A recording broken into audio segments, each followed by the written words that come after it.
But we're gonna talk about what we brought up last week as our recap of some advice we brought up. The big guy's not here. He got out. He had like a perfect. Who we picked? Sean Green. I mean, even though LaDamian, who we picked last week, Will had a great game. I mean, the big dude was pretty much on point with Sean Green last week. So, Ron, if you're somewhere with your kid, Ron. with the mega baby, man, shout outs to Ron with that pick though. But Bad Redskin pick though. Skins fan. is he really a Skins fan? Or is he still that question mark fan? Suspect. I think he's question mark. He's like a black guy, always getting picked up. Suspect. But we about to hop into a commercial break. When we get back, we talking NBA news and college football. So, King Al, you got anything to say about USC? It was a tough loss, but hey. Another loss. Not that we ain't another. It was just a loss. I mean, we're 3-1. How many you got for the season? 1. You gonna get another one? Yeah, probably so against Oregon and Stanford. When we get back, we're gonna talk about that. The internet is a wonderful resource for kids. But in times like these, the internet can also increase your child's risk of being a victim of crime. Instruct your child to never give out personal information, like their name, address, or school name without your approval. Teach them about frauds and scams that often appear as friendly emails or offers that are too good to be true. Place your computer where you can see what your child is doing. Use software that prevents access to inappropriate sites and chat rooms. Teach your child what to do if they come across such sites or receive solicitations from strangers. Learn how they're using the internet and how much time they're spending on it. Let's keep our kids as safe in the cyber world as we try to do in the real one. Visit ncpc.org to learn more about how we can protect our children. That's ncpc.org. A message from the U.S. Department of Justice, National Crime Prevention Council, and the Ad Council. Welcome back to the Urban Sports Team. We're about to talk about that good old NBA action right now. Debut of John Wall. Little brother, I know you got something to say about that. Oh, yeah, the Great Wall of Chinatown, man. That's the best nickname I heard. Rex Ryan, don't say nothing over there, dog. I might have to get an Eric Williams on you. Don't worry about it. I don't like it. You don't like it? It's because it's not USC? What is It's it not about? Basketball Wives. I mean, it ain't. It's okay. It's average. The great, is he supposed to be Nigerian? He ain't great yet. Probably need to John scam Wall. some more. Call him But John Wall. how you think John Wall's debut going to happen tonight? I mean, what you think he's going to do tonight? I think he's going to at least come out there and show his skills, though. I mean, 10 and 10, 10 points, 10 assists. I can see that. I agree with that. Hopefully he doesn't play that many minutes. I got 10 points, 10 turnovers. about you over there, Wall? 7 turnovers, probably. Probably about 20. 20 and 7. 20? 20 and 7. He's going to play how much minutes? He's gonna play a lot of minutes. He's a young guy, preseason. Oh, Big man. Daddy Wookie. I don't know about that one. But another NBA news, though. Kobe's comments about LeBron, though. Wally, why don't you take the lead on this one, though? Yeah, we have have an audio of Kobe pretty much. I don't want to say dissing LeBron, but saying he could be LeBron one-on-one. You winning now, one-on-one with LeBron.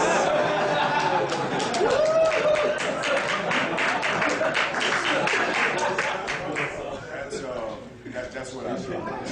One-on-one is that's easy for me. You know, that's just like playing one-on-one is that's how I grew up playing. That's like my thing. LeBron is it's more like a Magic Johnson would say. He's a great passer. He plays all around the game. At the core of me, I'm a one-on-one player. I do that in my sleep. All right, King, man, we talked about this earlier before the show started, though. LeBron, Kobe one-on-one. I know we talked about that matchup. You like Kobe in that matchup. Yeah, I do like Kobe in that matchup. I think Kobe's a better one-on-one player.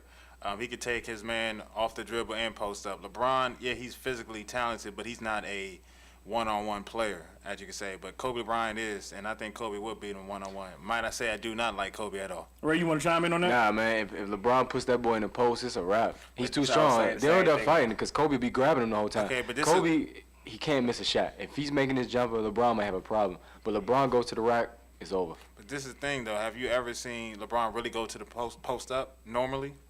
It's one-on-one, though. It's No, different. but I'm saying it has to be part of your repertoire. It does. Eventually, it does have to be part of it.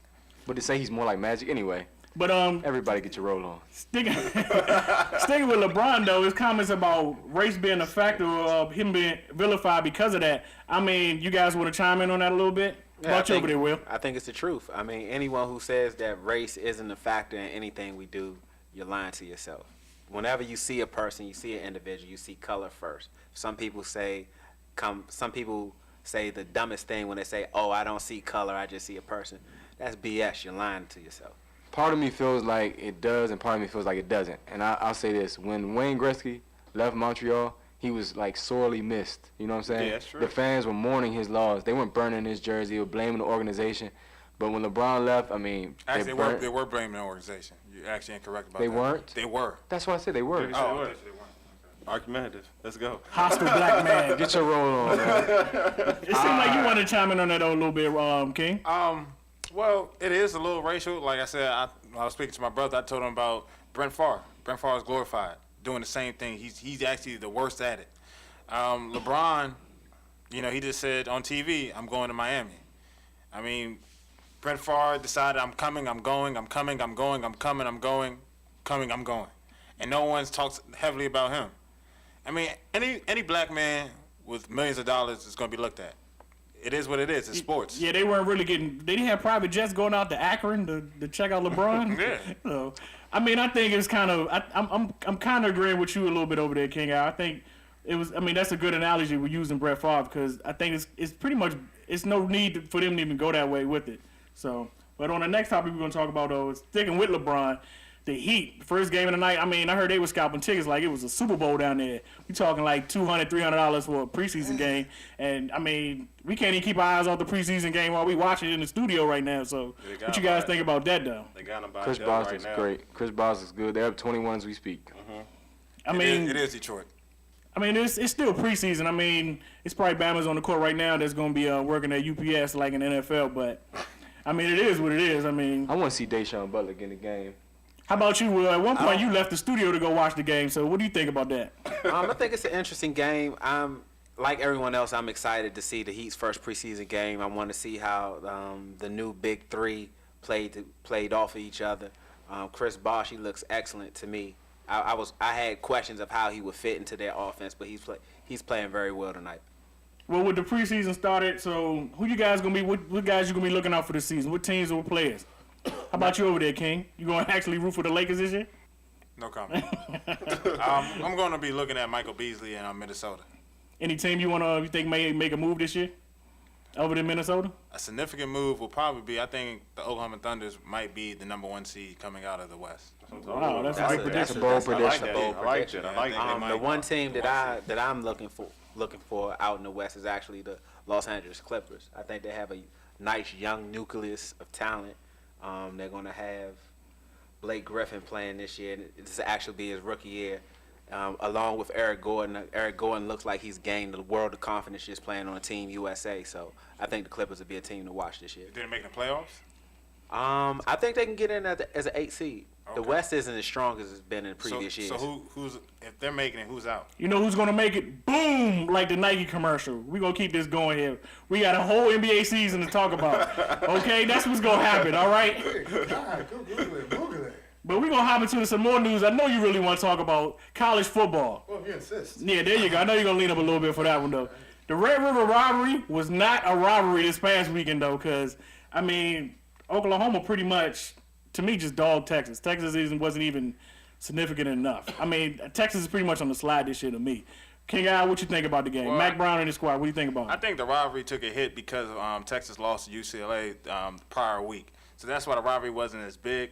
Oklahoma is really not even good they're not even having a good season, even though they're undefeated, but they haven't played anyone challenging. So Texas beating them only by 8 is showing that, the Big 12 is really taking a big hit. And also going next year when Nebraska goes to the Big 10, all you have is Oklahoma and Texas. So it doesn't look good for the Big 12. Yeah, I think all that lackluster that the Big 12 has usually had in the past few years with Oklahoma and Texas, it's pretty much gone. All that players, all those hype machines, those Colt McCoys and Bradfords, they're not there anymore. So there's no one they really probably even hold that league down right now. But I think with Texas, if they want to bring a spark, is actually starting Colt McCoy's younger brother. What is it, Pistol? What's it? I can't remember his first name. I don't know it's Little McCoy. Pistol starter? No, he's number 6. Okay. But we're going to continue with Alabama and Florida. I mean, Alabama, they just pulled out everything against Florida. I mean, they should have just brought Tim Tebow back for real for Florida because, I mean, the game wasn't even really significant to me. Alabama by far is the best team in the nation. Unfortunately, I hate to say that. Really, they're men among boys. I mean, if you see the way they dominate the games, they're beating you up and then winning the game. Their defense is still an NFL defense, which is unbelievable. When you lost McClain, you lost your number one. Well, Saban, he stockpiled cornerback. that cupboard of NFL type players, and he's running a Jackson. rotation like an NFL team. So, I mean, that defense. I mean, there's really no one unless you have the players that actually go head to head with them. In the SEC right now, I really don't see anyone that's even in the league with them, to be able to run with them. There's one team I think that has a chance. It'll be the last game of the regular season when they play against Auburn. And I think that the only reason that they will even have a chance, I think they're playing at Auburn this year. And if no one knows about college football, playing in Jordan Hare